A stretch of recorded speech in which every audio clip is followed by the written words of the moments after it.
Diga aí, sétimo ano, bom dia, né?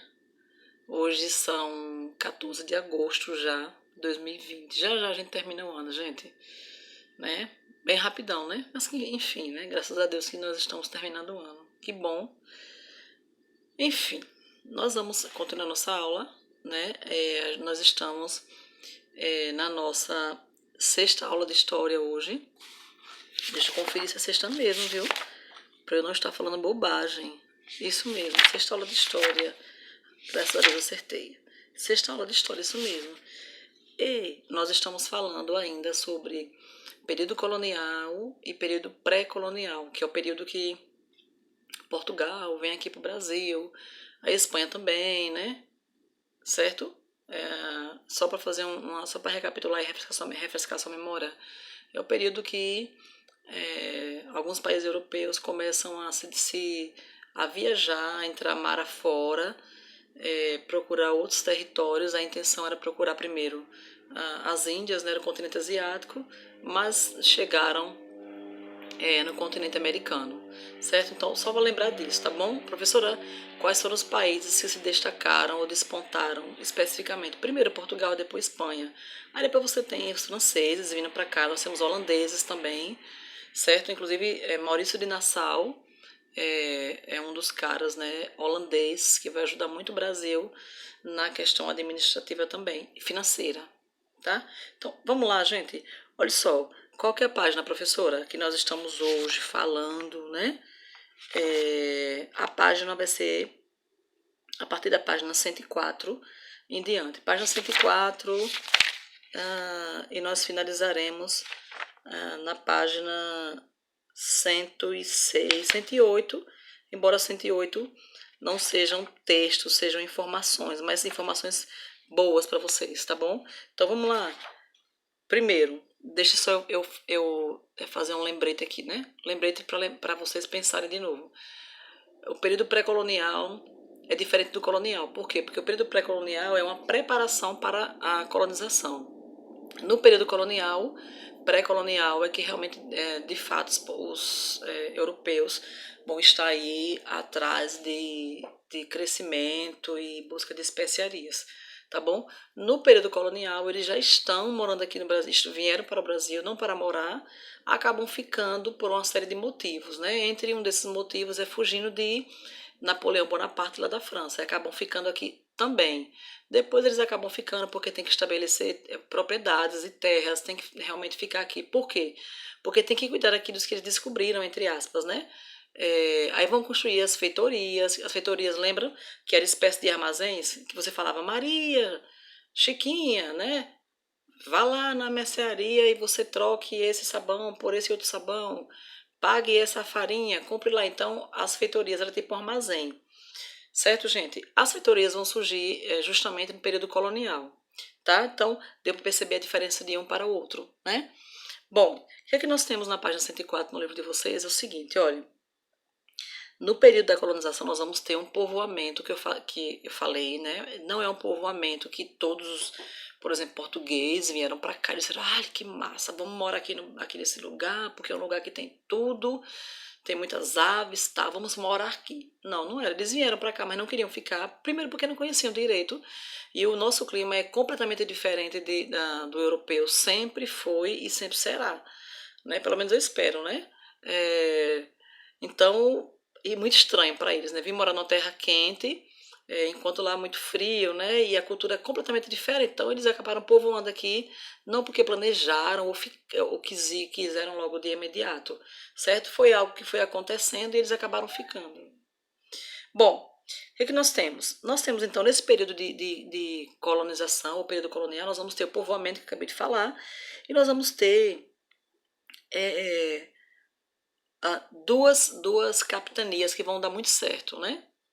Foram, eu acho que 10 capitanias, 8. Somente duas dão certo, que é a capitania de São Vicente e a capitania de Pernambuco. Capitania como professora, vieram para cá, criaram, estabeleceram povoamento, moradias e fixaram tipo vilas, né? Naquela época, ser chamada de vila era algo muito interessante, né? É diferente do que nós conhecemos como vila hoje, por exemplo. Então, as únicas capitanias que fundaram vilas, que deu certo, que fez gerar, de dar lucro, foi Capitania de São Vicente e Capitania de Pernambuco, tá bom? Então, vamos lá. Aí, falando em capitanias, nós temos as capitanias hereditárias, que vocês ouvem esse assunto desde o, acho que, terceiro ano, né? Então, vamos refrescar a memória. Professora, capitanias hereditárias foram trazidas por quê? Qual era o objetivo? O objetivo é que o rei de Portugal, Dom João VI, Portugal estava com problemas. Por quê? Porque Portugal estava já com problemas financeiros lá na Índia, né? Indo à Índia e indo à Índia para, por exemplo, trazer especiarias e nem sempre conseguia se chegar, né? Inclusive no início não conseguia chegar porque não sabia completamente onde era a Índia. Então, mas achou as Índias, trouxe algumas especiarias, mas estava com problemas. Por quê? Porque além de Portugal, outros países estavam indo para lá. Então, Portugal estava com problemas financeiros, gente. Porque assim, sabe aquela marca nova de celular que ninguém tem? Aí você viaja lá para uma cidade ou sei lá, uma roupa mesmo. Uma pessoa falou assim: "Rapaz, que massa, você trouxe de onde? Só você tem, porque lá não tem." Assim acontecia com Portugal e outros países da Europa. Eles iam essa coisa nova, essa especiaria que eles queriam, eles acreditavam que só tinha na Índia, nas Índias. Então, como Portugal estava com problema com as Índias para viajar, por causa de concorrentes também, então começou a ter problema financeiro, certo? Por quê? Porque eles faziam muita coisa de lá e acabavam vendendo e acabou parando de vender porque não tinham que vender tanto, né? Bom, enfim. Então, o que Dom João terceiro pensou? Eu falei sexto, mas é terceiro.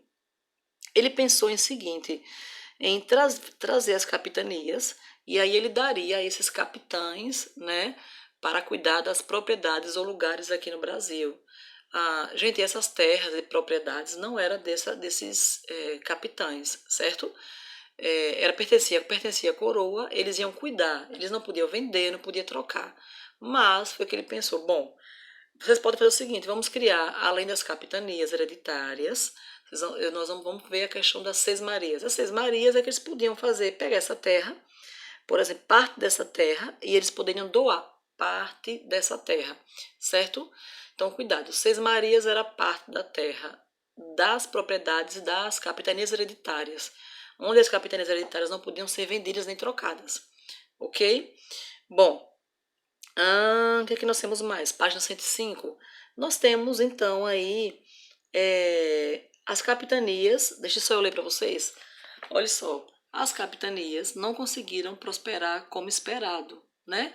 Somente as duas que eu falei, Pernambuco e São Vicente. Aí São Vicente, a capitania de São Vicente vai trazer algumas mudas da açúcar, né? Da cana-de-açúcar e começam a plantar aqui no Brasil, lá da Ilha de Açores, né? Ilha da Madeira. Então, detalhe, o açúcar não é brasileiro, certo? Os portugueses que trouxeram para cá. Então, São Vicente vai trazer, né? A Vila São Vicente vai trazer essas mudas de açúcar e vai plantar e aí vai ter sucesso aqui no Brasil. Então, as únicas capitanias que dão certo é São Vicente e Pernambuco, certo? Bom, aí o que vai acontecer? Nós vamos ter então o governo geral. Por quê? Porque não deu certo a questão das capitanias hereditárias, as seis Marias.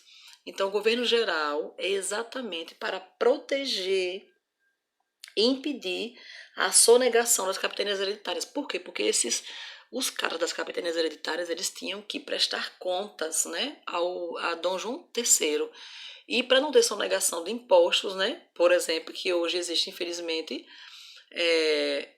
Dom João III disse assim, vou colocar lá governo geral para pesquisar, para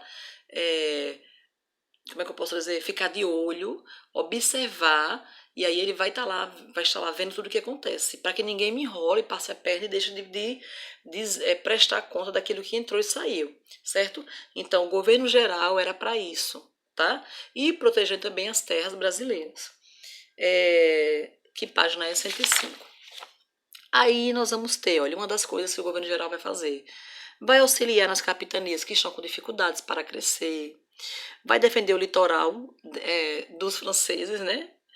E o que mais, professora? vai desbravar o interior combatendo os indígenas, ou seja, a partir daí eles vão começar a viajar para o interior, né? A questão do Nordeste. Eles achavam que no Nordeste, primeiro não conheciam o Nordeste, passaram a conhecer o Nordeste quando eles foram em busca de mão de obra indígena. Lá eles conheceram as riquezas que o nosso Nordeste tem, graças a Deus, né? Nós somos muito ricos, graças a Deus. Então eles passaram a conhecer o Nordeste e o interior a partir daí, certo? Bom, então vamos lá fazer uma linha, voltando rapidinho. Eu tenho capitanias hereditárias, eu tenho Seis Marias, eu tenho governo geral, eu tenho as duas únicas vilas que deram certo, São Vicente e Pernambuco. E eu tenho a capitania que trouxe as primeiras mudas da cana-de-açúcar para aqui, para o Brasil, que foi a de São Vicente, certo? Inclusive, gente, é dividida, né, entre o Rio São Francisco, passa ainda, né?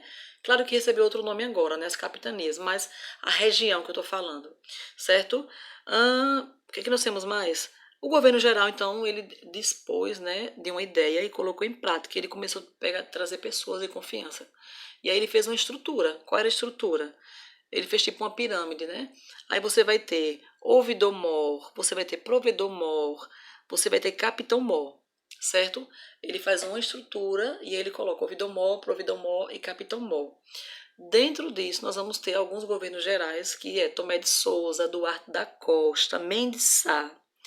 Esses caras foram os primeiros governos gerais, governadores gerais aqui no Brasil, depois que as capitanias não deram certo. E nós vamos ter, a partir daí também, todo o funcionamento político, econômico, né, financeiro, para que se administre o que está acontecendo no Brasil. Nós vamos ter as câmaras municipais e depois são os homens bons, chamaram de homens bons, porque eles eram... Quem eram os homens bons, professora? Aqueles homens que faziam bondade, que ajudavam quem estava com fome, com sede, não. Homens bons eram aqueles que eram escravocratas, certo? Homens e donos de grandes propriedades nas terras brasileiras, né? Governavam e administravam as vilas e as cidades. Certo, gente? Então, olha, veja só. Voltando, recapitulando, não esqueçam de diferenciar capitanias hereditárias de Seis Marias, tá bom? E os governos gerais, quais foram os governos que deram certo e por que foi criado o governo geral, tá bom? Cheiro para vocês. Terminamos a nossa aula, né, hoje, desse assunto, desse conteúdo, que está exatamente, vamos lá, no capítulo 9, tá bom? E é o período colonial e o período pré-colonial no Brasil. Lembre também da questão de diferenciar o que é colonial e o que é pré-colonial, tá bom? Cheiro para vocês, nós voltaremos com atividades. Preparem-se, anotem tudo que vocês estão assistindo na aula. Tiver dúvidas, pontue a dúvida, anote a dúvida e vocês podem falar comigo no privado, viu? Cheiro para vocês, gente. Fique com Deus.